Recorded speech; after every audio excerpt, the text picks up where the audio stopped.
कि कुछ हो ही ना हो, कुछ हो ही ना। जोर से बोला, कुछ हो ही ना। महाराज जी पूछ जाते नहीं, गृह मंत्री जी के फिर से बताओ ताली बजा के, कुछ हो ही नो, बहुत कुछ हो ही। आवे वाला दिन में भारत सरकार के गृह मंत्री जी जयप्रकाश नारायण के सपना के भारत बनावे खातिर जौन यात्रा शुरू कैले बनो मुकाम तक पहुंचे नो, जोर से बताओ, अब पहुंची। हम अपन स्वागत करके एगो बात निवेदन करते हैं गृह मंत्री जी से, यहाँ सब भोजपुरी बोले वाला लोग बैठल बा, अमित भाई को बताना पड़ता है, यहाँ सब लोग भोजपुरी बोलने वाले बैठे। भोजपुरी भाषा को संविधान की 8वीं सूची में शामिल करने के लिए मैं प्रार्थना करता हूं। अरे चुप रहो, हो गई लब हो जाए। अमित भाई कहा कोई दिया तो हो जाला, महाराज जी बैठले बने भोजपुरी के तो, क्योंकि जब संविधान सभा में बहस हो रही थी भाषा के सवाल पर, तो जयप्रकाश नारायण जी ने संविधान सभा में उपस्थित लोगों से कहा था कि भोजपुरी भाषा को संविधान के सूची में शामिल किया जाए, लेकिन जवाहरलाल नेहरू के कारण से भोजपुरी संविधान की 8वीं सूची में शामिल नहीं हो पाई। लेकिन उस समय जब देश को अखंड बनाने का, एक भारत का नक्शा बनाने था, उस समय गृह मंत्री वल्लभ भाई पटेल थे। आज देश को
नमस्कार, प्रणाम, अजय भोजपुरी।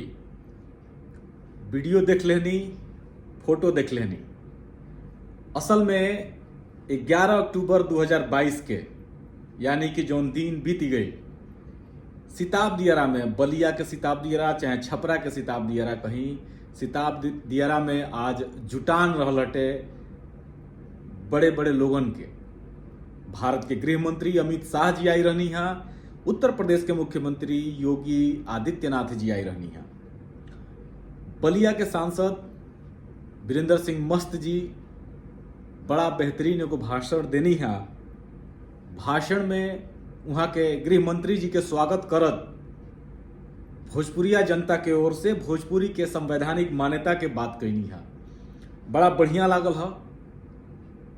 भोजपुरिया जनता जो उजा जुटल रही हटे, हर हर महादेव आ मोदी के उद्घोष कैलस है भोजपुरी के संवैधानिक मान्यता के नाव पर।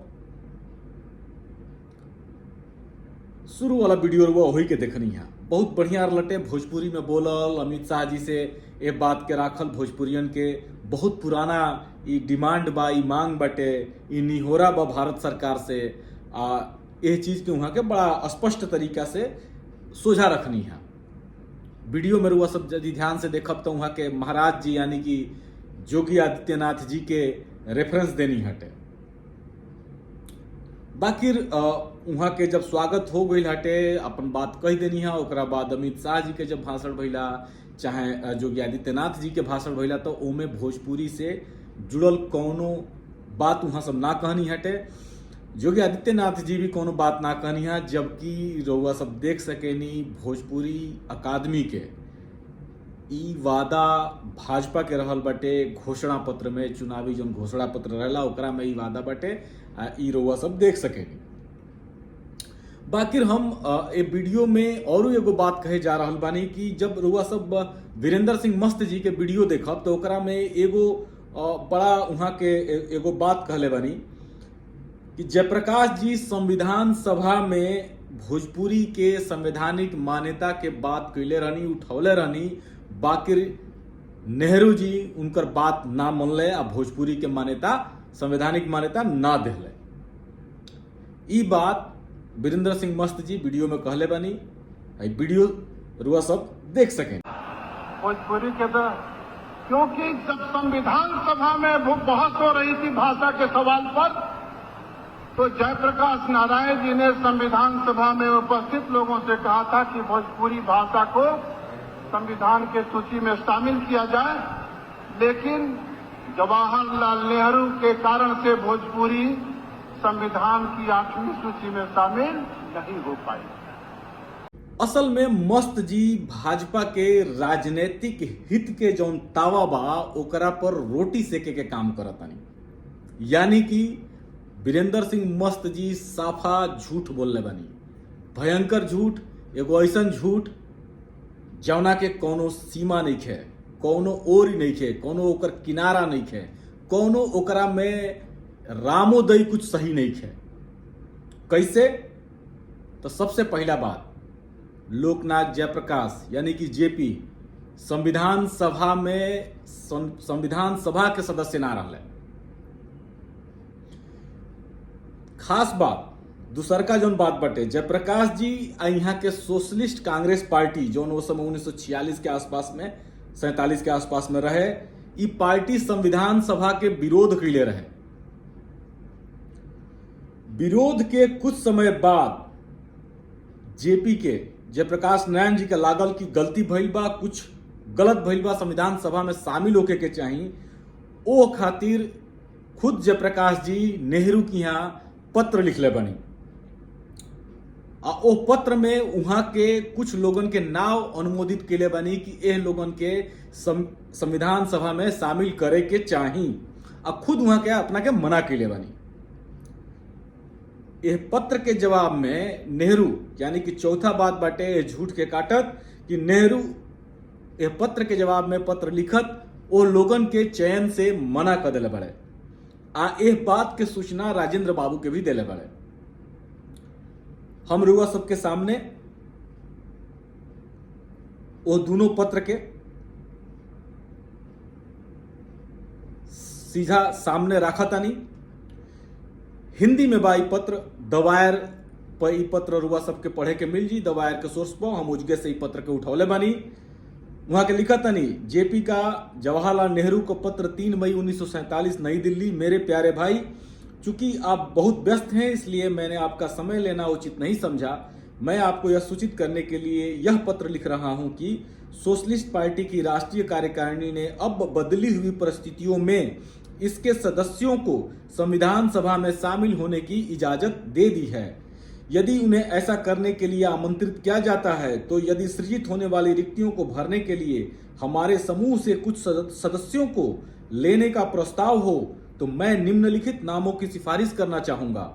आचार्य नरेंद्र देव, अरुणा आसफ अली, राम मनोहर लोहिया, पुरुषोत्तम तिक्रम दास, कमला देवी, राव पटवर्धन, अशोक मेहता आदि शामिल हैं। अच्युत भारत में नहीं है, लेकिन अगर वह समय पर वापस आता है तो उसे भी शामिल किया जाना चाहिए। मैं चाहता हूं कि मेरा नाम छोड़ दिया जाए। मैं यह विनम्रता से नहीं कह रहा हूं, लेकिन मेरे पास नए कार्यों में शामिल होने का समय नहीं है और न ही मुझमें इस तरह के काम के लिए योग्यता है। मैं इस पत्र को लिखने से हिचकिचा रहा हूं क्योंकि कुछ मांगना मेरे मिजाज के खिलाफ है। अगर मुझे किसी और को लिखना होता तो मुझे यकीन है कि यह पत्र मैं नहीं लिख पाता। प्यार और सम्मान के साथ आपका जयप्रकाश। तो ई जयप्रकाश जी के पत्र जोन बा नेहरू के खातिर रहे, आ ए पत्र के जवाब जोन बा जवाहरलाल नेहरू दिले बड़े। जेपी को जवाहरलाल का खत 5 जुलाई 1947। मेरे प्यारे जयप्रकाश, मुझे तुम्हारा 3 मई का पत्र मिला है। मुझे बहुत खुशी है कि आपने सोशलिस्ट पार्टी के सदस्यों को संविधान सभा में शामिल होने की अनुमति देने का फैसला किया है। आपने जिन लोगों का सुझाव दिया है हम उनका स्वागत करेंगे और हम उन्हें अंदर लाने का प्रयास करेंगे, लेकिन मैं यह बता सकता हूं कि रिक्तियों को सृजित करना या भरना अब कोई आसान बात नहीं रह गया है। यह काफी हद तक प्रांतीय मामला है और संविधान सभा में आने के लिए कांग्रेसियों में एक जबरदस्त इच्छा है, खासकर जब यह एक विधानसभा के रूप में कार्य करने जा रही है। यहां से आदेश जारी करना मुश्किल है कि किसे चुना जाए और किसे नहीं। कुछ प्रांतों में यह दूसरों की तुलना में अपेक्षाकृत आसान होगा। जहां तक मैं जानता हूं बहुत अधिक रिक्तियां होने की संभावना नहीं है, क्योंकि अधिकांश लोग संविधान सभा में बने रहना चाहते हैं। जैसा भी हो, मैंने आपके पत्र की एक प्रति राजेंद्र बाबू को भेज दी है। तुम्हारा जवाहरलाल नेहरू। तो ये पत्र रुआ सब देखनी, दोनों पत्र के संवाद देखनी, इससे साफ साफ मालूम हो जाता है कि संविधान सभा में जेपी ना रहले, जयप्रकाश जी ना रहली। संविधान सभा के वहां के पार्टी विरोध के लिए रहे, विरोध के अलग कारण बाटे, अब हम वो पना जाई। तो ई कहे के मतलब ई बाटे कि आज मस्त जी जेपी के नाव लेके भोजपुरी के नाव पर नेहरू के आलोचना कहीं नहीं हटे। नेहरू के आलोचना भाजपा के पूरा हक बाटे, राजनीतिक आलोचना होला। बाकी जेपी के नाव और भोजपुरी के नाव लेके जौन वहाँ के एगो झूठ बोले के प्रयास के लिए बनी तो बहुत ही गलत बाटे, ऐसा ना होके के चाही। खैर एकरा बादो ई कुल कहला के बादो यदि भोजपुरी के संवैधानिक मान्यता मिलत अटे, भोजपुरी के अकादमी खोले के जौन बात जोगी सरकार कहले भी यदि वो होत अटे तो हमरा देखे से अतनो चली। हम ध्यान दिया दी कि भाजपा से पहले कांग्रेसो ऐसा राजनीति भोजपुरी के लेके कह चुकल बिया। ठीक बा, उ संवैधानिक मान्यता ना देहलस तो का भोजपो ऐसे ना दी। यह बात के ध्यान देवे के जरूरत बाटे, हमनी के सोचे के जरूरत बाटे कि कांग्रेस और भाजपा दोनों भोजपुरिया लोगन संगे भोजपुरिया लोगन के मान सम्मान और भावना संगे ऐसे ही खेल रहल बाड़ी सब, ये दोनों के दोनों पार्टी। तो यह पर ध्यान देवे के जरूरत बा। भोजपुरिया लोगन के ऐसा कुछ चीजन पर बहुत ही सतर्क होके सोचे आ काम करे के जरूरत बाटे। इजाजत दी, फिर हम हाजिर होकर कोनो न कोनो विषय लेके भोजपुरी में। तब तक प्रणाम, धन्यवाद, जय भोजपुरी।